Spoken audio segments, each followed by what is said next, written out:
Olá, queridos participantes da 12ª Semana da Rede Pedagógica. Em primeiro lugar, feliz Ano Novo para todos vocês, feliz 2023, que o melhor de nós possa ser oferecido às outras pessoas, a nós mesmos, à natureza, ao nosso trabalho, que vocês tenham aí um ano de muita dedicação, de muita recompensa, de muito sentimento de realização, de bem-estar, e que o melhor de vocês possa ser oferecido para os nossos alunos. E então,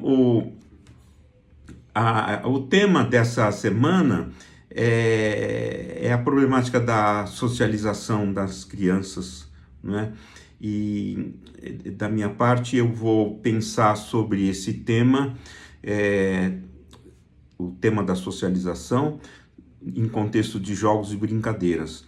Mas antes de falar de jogos e brincadeiras, eu gostaria de falar, gostaria de trabalhar com vocês processos e formas de socialização.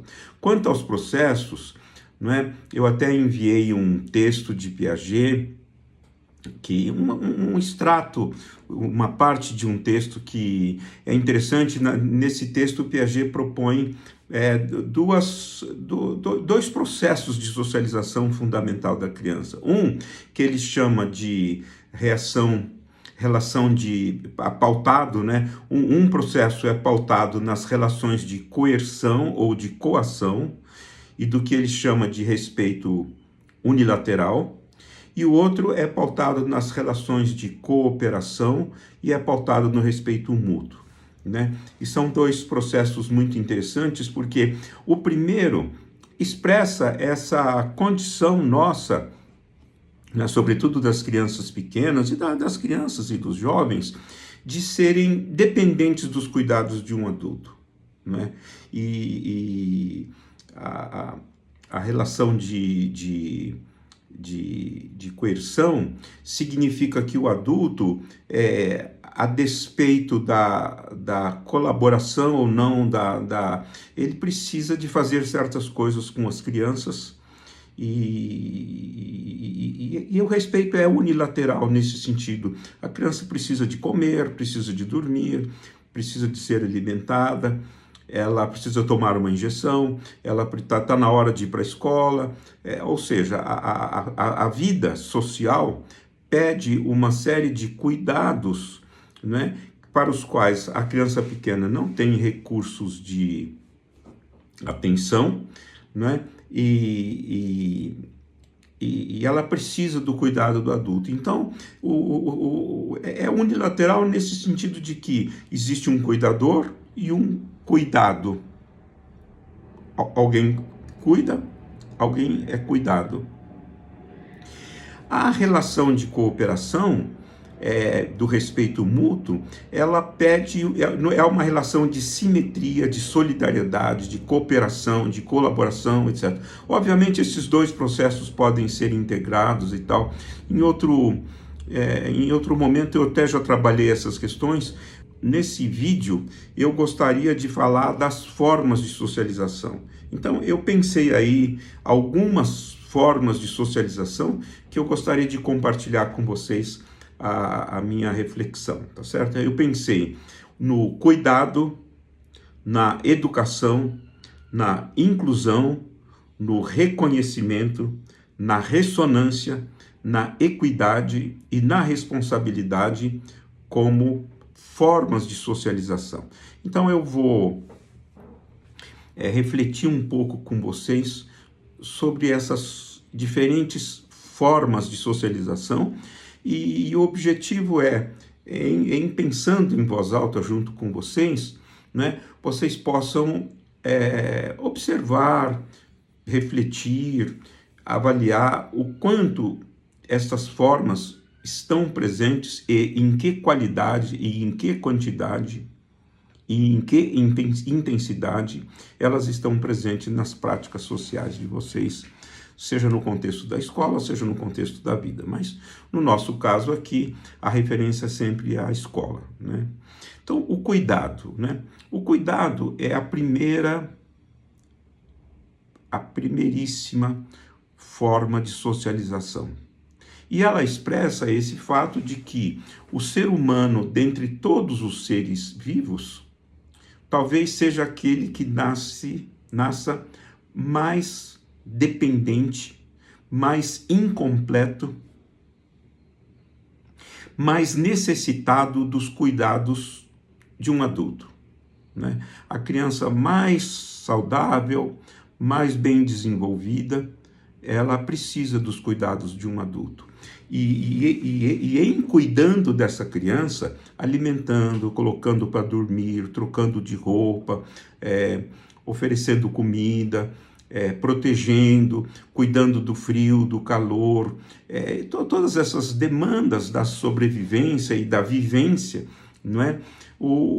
É num contexto destes cuidados que o adulto, né, passa para a criança valores, atitudes, hábitos, rituais sociais de cuidado, né? E a criança vai recebendo isso, vivendo isso, experimentando isso, experienciando isso, ela vai pouco a pouco, né, assimilando, incorporando, fazendo suas estas formas de cuidado praticadas pelos adultos que são referência para ela. Sua mãe, seu pai, as educadoras da sua escola, os seus avós, enfim, os membros da comunidade, os médicos, as enfermeiras, enfim, as pessoas que têm responsabilidade de cuidado. Então, o cuidado, né, expressa tudo aquilo que os adultos fazem protegendo, alimentando, né? Gerindo os espaços e os tempos da vida da criança, compartilhando coisas, etc., visando ao bem-estar delas, para que elas sejam alimentadas, para que elas não passem frio, para que elas possam se desenvolver, para que elas possam viver, para que elas possam aprender. Então, o cuidado, né, é essa relação, ele supre uma necessidade que a criança tem. Os velhos, doentes, incapacitados também precisam de cuidado. Aliás, todos nós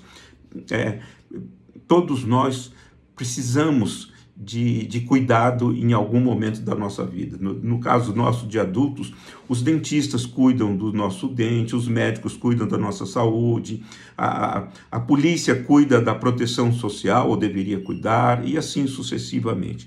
Enfim, mas o que interessa para nós aqui nesse momento é, no contexto de cuidado, acontece uma forma de socialização. O cuidado pode ser violento, pode ser indiferente, pode ser bruto, pode ser omisso, pode ser insuficiente, ou ao contrário, pode ser pleno, amoroso, continente, pode ser cuidadoso, não é? Pode ser protetivo, gerar confiança, gerar esperança, gerar sentimento de que a pessoa se importa com a criança, com aquele que está recebendo o cuidado. Então, o cuidado é uma forma de socialização, é uma forma de expressão de amor, né? de conferir importância, e ao cuidar, os rituais de cuidado, os contextos de cuidado, expressam e implicam formas de socialização, porque em sendo cuidado, a criança recebe os modos, as práticas, os rituais, as atitudes, as roupas, os costumes, etc., próprias daquela família, daquela pessoa, daquela sociedade, daquela cultura, né? A segunda grande forma de socialização, obviamente, é a educação. Aliás, cuidado e educação são como faces da mesma moeda, né? Então, educação as crianças nascem filhas do mundo. Uma criança que nasce, por exemplo, aqui no Brasil, ou em Brasília, ou em Belo Horizonte, ou em São Paulo, se ela for criada na China, na África, na Rússia, nos Estados Unidos, ela vai se tornar uma chinesinha, mesmo que ela não tenha traços físicos de chinês, mas ela vai tornar uma chinesinha quanto à sua língua, à sua cultura, aos seus hábitos, etc., né? A educação modela, né? Ela converte uma criança filha do mundo ou disponível, né? Como do ponto de vista físico, corporal, neurológico, né? E até espiritual, se vocês quiserem, para se tornar qualquer coisa nesse sentido, aprender qualquer língua, qualquer religião, qualquer costume, etc. A educação, ela conforma a criança, né, aos valores, às atitudes, às regras, aos costumes próprios da família em que essa criança é criada, é educada, da escola onde ela estuda, da cidade onde ela mora, do país onde ela vive, da língua que ela fala, da religião que se pratica, dos costumes, dos hábitos, etc. Então, educar-se é claro que, por exemplo, o cuidado é uma forma de educação, mas educação, por exemplo, na educação infantil, as crianças são cuidadas do ponto de vista da alimentação, da higiene do sono, dos cuidados corporais, etc. E, ao mesmo tempo, elas recebem uma educação, uma iniciação escolar, né? As práticas pedagógicas educam a criança numa perspectiva dos processos de escolarização, dos currículos, dos conteúdos escolares, daquilo que é esperado que a criança aprenda, não é? Neste ano de estudo que ela está. Então, a educação é uma prática de socialização, porque nós, ao sermos educados, nós nos socializamos na direção, na perspectiva daquilo que nós recebemos a educação. Por isso que uma educação autoritária, rígida, dura, muitas vezes torna pessoas submissas, pessoas com medo, pessoas que se protegem de qualquer coisa. Uma educação, por exemplo, como libertária, uma educação democrática, por exemplo, ela educa as pessoas para conviverem num contexto de discussão, de regra, de argumentação, de bem comum. Por isso que a escola, a função da escola, além de ensinar a ler, escrever, calcular, os conteúdos escolares, ela socializa. A convivência escolar, a convivência com os adultos que são líderes da escola, o diretor, o coordenador pedagógico, os professores, né? Sobretudo as professoras, os professores, as outras crianças, né? A vida escolar, a organização espaço-temporal da escola, tudo isso tem valor de educação, de convivência, né? É claro que a criança aprende não só os conteúdos escolares, as matérias, mas ela aprende pela convivência, ela aprende costumes, valores, regras, atitudes, coisas que vale a pena ou não fazer no contexto social, no processo de educação. É claro que essa educação acontece na escola, acontece em casa, acontece na rua, acontece nos lugares que as crianças frequentam, na convivência que ela tem com outras pessoas, né? E por isso que cuidado é uma forma de socialização. Através do cuidado, a criança se forma socialmente, culturalmente, e em sendo educadas, no processo de educação, ela também se socializa, ela também se torna, né, aquilo que é característico da sociedade a qual ela pertence, né? Agora eu gostaria de comentar sobre uma forma muito valorizada, muito importante. Eu já escrevi, já falei muito sobre isso, mas hoje eu gostaria até de falar de um modo talvez mais crítico, um pouco diferente, porque esse novo modo tem me chamado a atenção. Eu vou falar sobre a inclusão. De fato, né, legitimamente, a inclusão é uma forma preciosa, importante, necessária de socialização, né? Até eu já disse no começo, né? As crianças que nascem, elas são filhas do mundo, elas estão abertas para as coisas do mundo. E para que elas façam parte, para que elas sejam incluídas na nossa sociedade, na nossa família, no nosso grupo social, elas precisam se socializar para isso, né? Então, inclusão, né? Eu vou me referir especificamente aqui à problemática da inclusão escolar. Então, o que acontece, infelizmente, no Brasil, né? Nós sabemos que muitas crianças são pobres. Seus pais, seus avós, seus bisavós, seus antepassados não puderam aprender as coisas da escola. Seus pais, às vezes, leem de forma muito insuficiente, não tem livros em casa, etc, etc. E então a criança, ela é cuidada, ela é educada num ambiente, digamos, pobre das coisas da escola. E para que essa desigualdade, para que essa insuficiência seja superada, é preciso que legitimamente a criança seja incluída na vida escolar e que ela possa legitimamente aprender as coisas da escola, ela possa conviver na escola com as outras pessoas e junto com elas ela possa se educar, se escolarizar, etc, etc.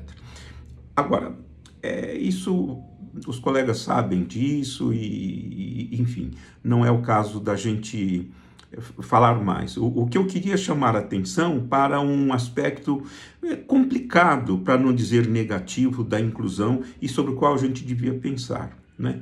Incluir, literalmente falando, é trazer para dentro. Pôr para dentro.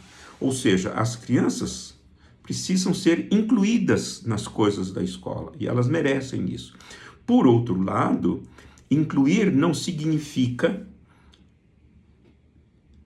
obrigar a criança a renunciar àquilo que caracteriza a sua vida fora da escola, sua cultura, sua religião, as suas tradições, etc., e se subordinar, digamos, ao meu modo de pensar, aos meus valores, etc, etc. Então, inclusão não significa subordinar-se, renunciando àquilo que eu faço parte, né? Então, incluir, o perigo do incluir é de se praticar a inclusão como subordinação. Olha, você renuncia às suas coisas, aos seus valores, à sua religião, à sua experiência sociocultural lá fora e se subordine àquilo que eu valorizo, àquilo que eu acredito, àquilo que eu quero, né? Então, por isso que a inclusão, por isso que muitas vezes a inclusão é uma prática difícil, porque as crianças não tem como abandonar, e é bom que seja assim, aquilo que as caracteriza. Então, por isso que inclusão não é subordinação, não é pôr para dentro, entendendo esse pôr para dentro, subordinando-se, por exemplo, aos valores do mundo ocidental, aos valores eurocêntricos, etc., etc., renunciando àquilo que caracteriza a pessoa, né? Isso talvez vai ficar mais claro nas duas formas seguintes de socialização que eu vou comentar, né? Então, inclusão é uma forma de socialização muito importante, né? É preciso que a gente rompa com essa desigualdade insustentável, tanto na perspectiva individual quanto coletiva, né? Em que crianças cujos pais, cujos avós não tiveram escola, vão à escola e têm dificuldades de aprender, têm dificuldade de conviver com as práticas escolares pela estranheza que isso lhes causa, né? Por isso é que inclusão supõe, como forma de socialização, supõe os dois aspectos que eu vou comentar a seguir, né? Um aspecto é o reconhecimento, né? Outro dia eu escutei de um quilombola, uma frase de um mestre quilombola, uma frase que mexeu muito comigo. Ele disse o seguinte, né? Eu não quero ser incluído, eu quero ser reconhecido. Eu quero ser reconhecido como quilombola. Eu quero ser reconhecido nas minhas práticas, nas minhas crenças, nos meus valores, né? Eu não quero ter que renunciar, né? Abrir mão, negar aquilo que eu sou em favor daquilo que você exige que eu me torne.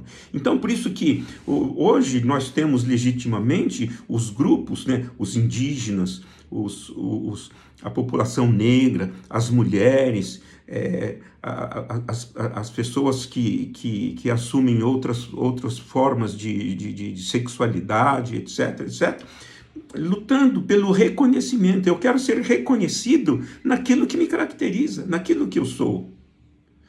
Eu quero participar do melhor, eu tenho direito ao melhor que a sociedade pode oferecer, mas eu quero ser reconhecido nas minhas escolhas, na cor da minha pele, nas minhas origens, etc., etc. Porque se não houver reconhecimento legítimo, digno, né? E essa inclusão, ela significa mais subordinação do que inclusão no sentido legítimo, não é? Então, isso é muito importante da gente levar em conta, né? Vamos falar agora de ressonância. Eu estou lendo um livro que está mexendo comigo, de um autor alemão chamado Hartmut Rosa, um livro sobre aceleração. E ele faz uma reflexão sobre as características da modernidade nos termos atuais, e fala dessa problemática do tempo, da aceleração, etc.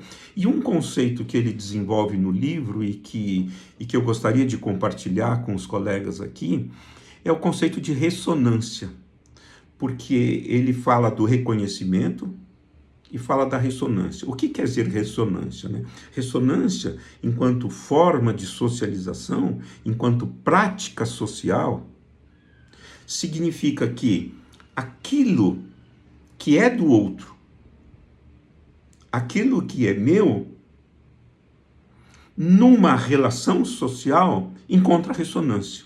Ressoar significa encontrar eco, né?